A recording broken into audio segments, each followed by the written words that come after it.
बहुत सारे स्टूडेंट के मन में ये होता है कि काश मैं भी एक इंजीनियर होता और इंजीनियरिंग फील्ड में पढ़ाई करके आगे चल के अच्छी जॉब करते, अच्छी जगह सैलरी मिलती और अच्छा हमारा भी रिपुटेशन होता।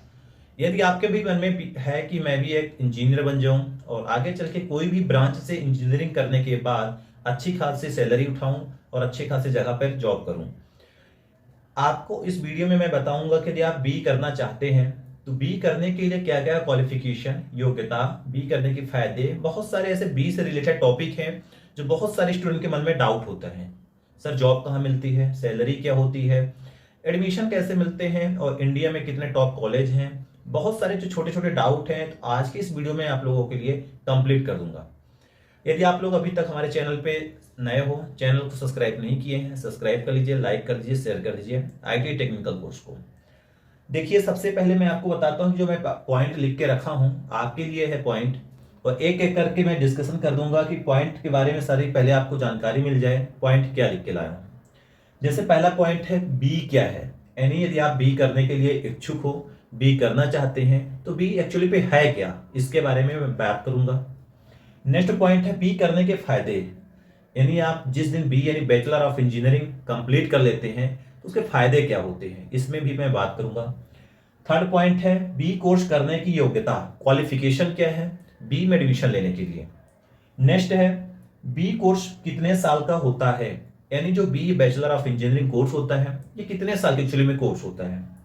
नेक्स्ट पॉइंट है बी कोर्स की एडमिशन प्रोसेस क्या है, यानी यदि आप बी में एडमिशन लेना चाहते हैं तो उसका प्रोसेस क्या है, कैसे आप एडमिशन ले सकते हैं।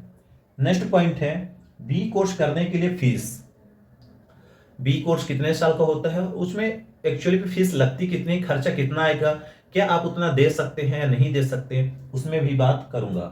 नेक्स्ट पॉइंट है बी कोर्स करने की टॉप कॉलेज, क्योंकि हर एक स्टूडेंट के मन में सपना होता है कि मैं भी एक अच्छी कॉलेज से बी करूं, मगर उनको ये नहीं मालूम होगा ताकि अच्छी कॉलेज होती कौन सी है, कहाँ पे अच्छी कॉलेज में एडमिशन मिलता है और एडमिशन कैसे मिलता है, ये भी बात करूंगा। नेक्स्ट है बी कोर्स का सिलेबस क्या है, यानी यदि आप बी में एडमिशन ले लेते हैं तो उसका सिलेबस क्या है, क्या पढ़ाई करना पड़ता है, क्या कोर्स टफ होता है या आपके लिए सही है, क्या ज़्यादा कठिन होता है, तो थोड़ा इसमें भी बात कर लूंगा। नेक्स्ट है बी के बाद जॉब और सैलरी, जिस दिन आप इंजीनियरिंग कंप्लीट कर लेते हैं तो आपकी जॉब क्या होती है, जॉब प्रोफाइल क्या होती है और सैलरी क्या होती है, इसमें मैं बात करूंगा। नेक्स्ट है बी में एडमिशन के लिए एंट्रेंस एग्जाम, आपको मालूम है कि बहुत सारे ऐसे कॉलेज हैं जिसमें एडमिशन के लिए एग्जाम कराती है, मेरिट लिस्ट पे एडमिशन होता है, तो एग्जाम होता कौन कैसा है, कब होता है, इसमें भी मैं बात करूंगा।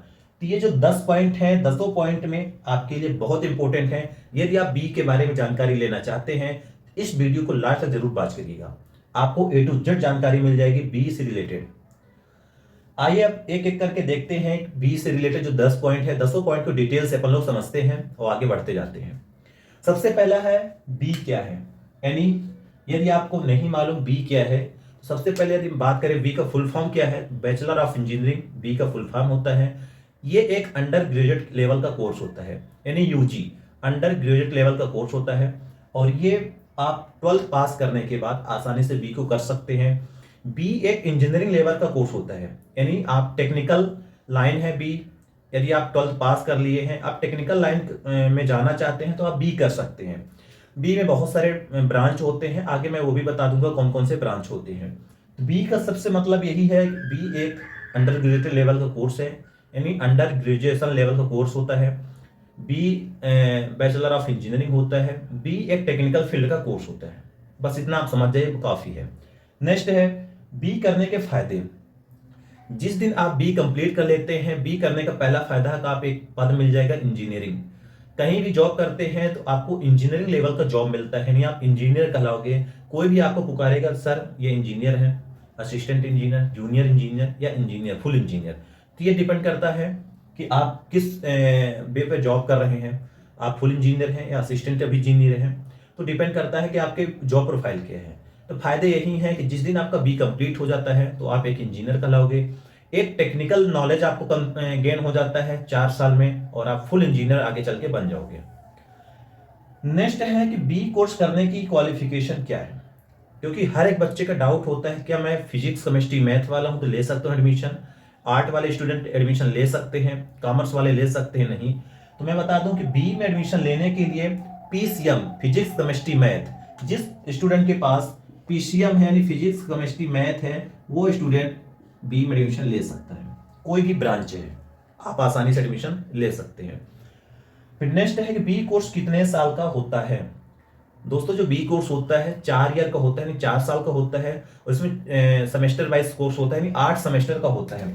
एक साल में आपको 2 सेमेस्टर मिलेंगे, यानी सेमेस्टर वाइज कोर्स होता है, और 4 वर्ष आपको लग जाएंगे इसमें करने के लिए। 8 पेपर होते हैं, यानी 4 साल में, एक साल में 2 पेपर, यानी 4 साल में 8 पेपर आपको देने पड़ेंगे। ईयरली कोर्स नहीं होता, सेमेस्टर वाइज कोर्स होता है। 4 साल का कोर्स और 8 सेमेस्टर इसमें आपको एग्जाम देना पड़ेगा। नेक्स्ट पॉइंट है बी कोर्स का एडमिशन प्रोसेस क्या है। दोस्तों जो बी कोर्स में एडमिशन लेना है, यानी इंजीनियरिंग में एडमिशन लेना है, तो यहाँ पे 2 स्टेप से एडमिशन होता है। पहला होता है मेरिट लिस्ट पर। कुछ कॉलेज ऐसी हैं जो कि मेरिट लिस्ट पर एडमिशन लेती हैं, कुछ कॉलेज ऐसी हैं जो डायरेक्ट एडमिशन लेती हैं, कुछ कॉलेज ऐसी हैं जो एंट्रेंस एग्जाम कंडक्ट कराती हैं, फिर आपका एडमिशन होता है। जैसे टॉप कॉलेज होती हैं, जो भारत की टॉप कॉलेज हैं 8 से 10 आईटी यानी Indian institute of technology college है, वो कॉलेज एंट्रेंस एग्जाम कंडक्ट कराती हैं, फिर आपका उसमें सिलेक्शन होता है, एडमिशन होता है। कुछ कॉलेज ऐसी होती हैं जहां पे आपके 12th लेवल के मेरिट लिस्ट पर आपका नाम आ जाएगा, आपकी ब्रांच मिल जाएंगी, फिर आप वहां पे आसानी से एडमिशन ले सकते हैं। कुछ प्राइवेट कॉलेज ऐसी हैं जहां पे आप डायरेक्ट, यदि 50% या 55% है, 70% है, तो आप आसानी से जाके डायरेक्ट एडमिशन ले सकते हैं। ये डिपेंड करता है कि आप कहां से हैं और कैसे एडमिशन लेना चाहते हैं। आप यदि वीडियो देख रहे हैं तो आप ये बताइएगा कि आपके एरिया के जो बी कोर्स की है कितना फीस लगता है, और कौन कौन से ब्रांच है और कौन सी कॉलेज है। नेक्स्ट है कि जो बी कोर्स करने के लिए फीस। दोस्तों जो बी कोर्स होता है, फीस ये डिपेंड करती है आप कौन सी यूनिवर्सिटी से कोर्स कर रहे हो, प्राइवेट कोर्स है या गवर्नमेंट कॉलेज है, उसके ऊपर डिपेंड करती है। फिर भी यदि प्राइवेट कॉलेज की बात करें तो आपको 2 लाख रुपए तक फीस लग जाएगी, 1 लाख से 2 लाख रुपए तक। उसमें कुछ स्कॉलरशिप भी मिलती है 35 से 40 हज़ार रुपए, वो डिपेंड करता है कि आप कौन सी कैटेगरी के हो। वहीं पे गवर्नमेंट कॉलेज की बात करें तो 25 से 30 हज़ार 40 हज़ार रुपए में आप बी कोर्स कर सकते हो। ये डिपेंड करता है कि आपकी कौन सी यूनिवर्सिटी है, कितनी बड़ी कॉलेज है, ये कहाँ से कर रहे हैं, क्योंकि भारत में बहुत जैसे स्टेट हैं, बहुत जगह के अलग अलग कोर्स की फीस होती है, तो वो डिसाइड करता है कि आप कहाँ से बिलोंग करते हैं, फीस वो डिसाइड करती है। प्राइवेट कॉलेज है, गवर्नमेंट कॉलेज है या बहुत बड़ी गवर्नमेंट कॉलेज है, ये डिपेंड करता है। बी कोर्स करने की टॉप कॉलेज। अब यदि यहाँ पे बात करें जो बी कॉलेज हैं भारत में, 8 से 10 जो कॉलेज हैं टॉप कॉलेज की मैं बात कर रहा हूँ। जैसे Indian institute of technology Delhi में है, Indian institute of technology Kanpur में है, Indian institute of technology Kharagpur में है, Indian institute of technology Madras में भी है, और Indian institute of technology Mumbai में है, Indian institute of technology Pilani में है, Indian institute of technology Bangalore में है, Indian institute of technology Tiruchirappalli में है, इंडियन इंस्टीट्यूट ऑफ टेक्नोलॉजी कोटम्बूर में है, Indian institute of technology Hyderabad में है। जो आईटी कॉलेज हैं तो भारत में 10 से 11 जगह हैं जो कि मैं नाम ले चुका हूँ। ये टॉप कॉलेज हैं, इसमें एडमिशन लेने के लिए सब आपको जेई और जेई एडवांस का पेपर देना पड़ता है, उसके बाद ही आपका यहाँ पर एडमिशन हो सकता है। नेक्स्ट है कि बी कोर्स का सिलेबस क्या होता है। दोस्तों जो बी कोर्स का सिलेबस होता है ये डिपेंड करता है कौन सी ब्रांच को चॉइस किए हैं। ब्रांच की यदि बात करें तो बहुत से ऐसे ब्रांच होते हैं, मैकेनिकल होता है, सिविल होता है, इलेक्ट्रॉनिक होता है, इलेक्ट्रिकल होता है, और कुछ सीएस के होते हैं, कंप्यूटर साइंस के होते हैं, कुछ केमिकल से होते हैं, तो बहुत सारे ब्रांच होते हैं। ये डिपेंड करता है कौन सी ब्रांच चॉइस किए हैं।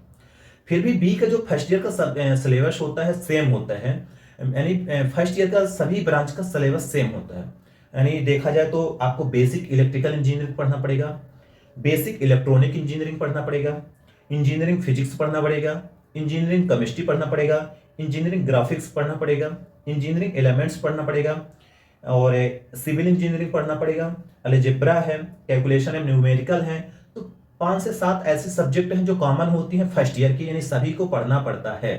फिर सेकंड ईयर से सभी की जो सब्जेक्ट है ब्रांच वाइज डिसाइड कर दी जाती हैं और अलग हो जाती हैं। इलेक्ट्रिकल की अलग, मैकेनिकल की अलग, सिविल की अलग, इलेक्ट्रॉनिक की अलग, केमिकल की अलग, जो भी ब्रांच है तो अलग अलग ब्रांच की अलग अलग सब्जेक्ट हो जाती है।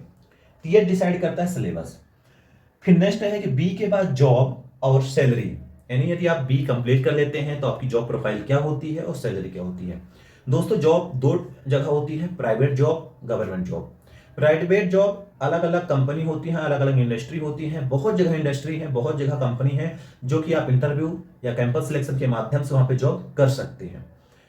वहीं पे गवर्नमेंट की बात करें, रेलवे की हो गई, इसरो की हो गई, बीएचएल की हो गई, एनटीपीसी की हो गई और डीआरडीओ की हो गई, आईओसीएल की हो गई। ये बहुत जगह आप गवर्नमेंट जॉब पे जूनियर इंजीनियर या फुल इंजीनियर के पद पर आप जॉब कर सकते हैं।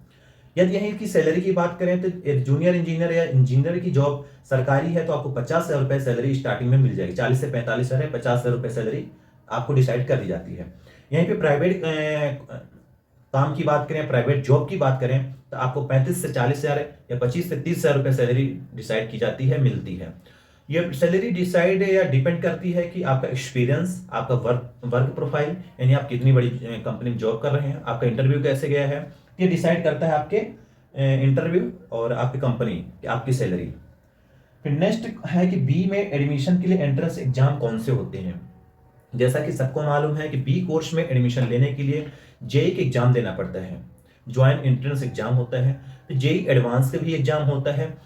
ये अलग अलग स्टेट के अलग अलग एग्जाम कंडक्ट कराए जाते हैं, अलग अलग जगह के अलग अलग वो कोर्स के नाम रखे गए हैं। जैसे हम लोग बस जेई जानते हैं, जेई एडवांस जानते हैं, जेई मेंस जानते हैं, ये थोड़ा पॉपुलर है, इसको सब कोई जानते हैं। इसी तरह के हर एक स्टेट के अलग अलग एग्जाम होते हैं, तो आपको एग्जाम क्वालिफाइड करना पड़ेगा, अच्छा खासा रैंक लाना पड़ेगा, तभी आपको गवर्नमेंट कॉलेज, टॉप कॉलेज में से, जैसे आईटी कॉलेज में एडमिशन लेना है तो एंट्रेंस एग्जाम आपको देना ही पड़ेगा। ठीक, तो ये है जो 10 पॉइंट आपके मन में भी शायद डाउट चल रहा होगा और चलता ही था कि क्या होता है, क्या सिलेबस होता है, क्या फीस होती है, टॉप कॉलेज कौन सी हैं, कितने साल का कोर्स होता है, क्या सेमेस्टर होते हैं, फायदे क्या है, नुकसान क्या है, तो शायद आपको मालूम पड़ गया होगा। इसके अलावा कुछ भी डाउट है तो आप कमेंट कर सकते हैं, कमेंट बॉक्स के माध्यम से मैं आपको नॉलेज दे दूंगा। मिलते हैं नेक्स्ट वीडियो में। जय हिंद, जय भारत, थैंक यू।